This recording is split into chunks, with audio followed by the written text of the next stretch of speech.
Hey, welcome back. It's Caleb with Allied Siding and Roofing, and today I'm going to do a tutorial on how to cut a radius on an arched window. So it's not as difficult as you might think it would be. I'm using super dusty material. This is super dusty. It's cellular PVC, so it's just very fine dust when you cut it up with a saw.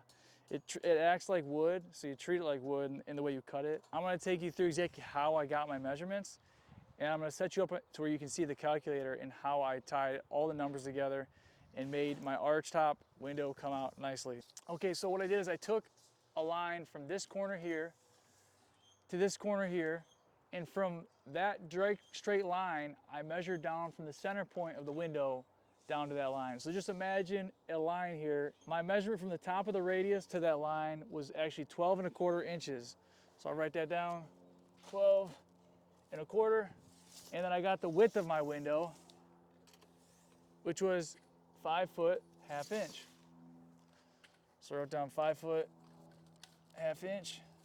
And then I punched that into my calculator and I converted it to a radius. I took the numbers 12 1/4, I took 12 inches. I'm gonna show you how to punch it in here.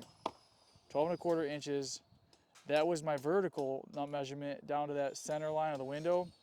And then my width was 5 feet 1/2 inch. That would be punched into my run. And then basically all I do is I convert it over to what you'll see is the arc or radius. That gives me my measurement, which is 43 1/2. So that's my radius measurement, the center of the circle. I'm gonna use that to show you how to get a radius. I already marked this thing out. I'm gonna try and do my best to show you how I did it. And I would prefer to have a larger square, but I'm using the tools I have with me. So I put my square up here and I used a long board to kind of give myself the projection I need to mark where my 43 1/2 inch mark is. And I'm going to be cutting a 1x4 radius around this. So I'm going to add 3 1/2 inches to get to my radius line. So I marked 3 1/2 inches down. From there, I'm going to pull my 43 1/2 inches. So I pulled my 43 1/2 inches, marked my center line, and you can kind of see a nail over here because I already did this. So my nail's right here. I set that in there, and then because I already marked this pencil line and I don't want to screw up this pencil line, I'm going to use a pencil without any lead on it, but you can follow along to see exactly how I did it. There is some skill involved in this. It takes a little while to learn, but so I'm taking my tape measure on my nail. So right here I've got my 43. When I actually did my radius, I added 1/8 to the measurement. So my radius actually came to 43 5/8, even though my calculator showed 43 1/2. So 43 5/8 I marked. And then from there, I kind of go out and I hold my hand on, I pinch the measurement to my pencil and then I string it along almost like a string. There's different ways of doing this, but this is one of the methods that I've always used.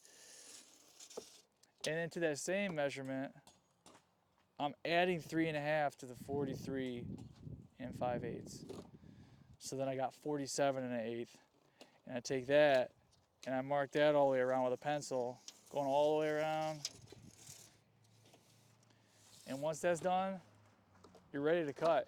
The only thing that I would say beforehand is you do want to plan out how you're gonna cut your radius, because depending on where your cuts land, you might have a really small piece left. I used 2 pieces of 1x12 to kind of get my overall radius, and you could do it out of a 4x8 sheet of panel and do 2 sheets. There's different ways of doing it, like I said, but this is just how I'm gonna do it, and it should turn out really nicely.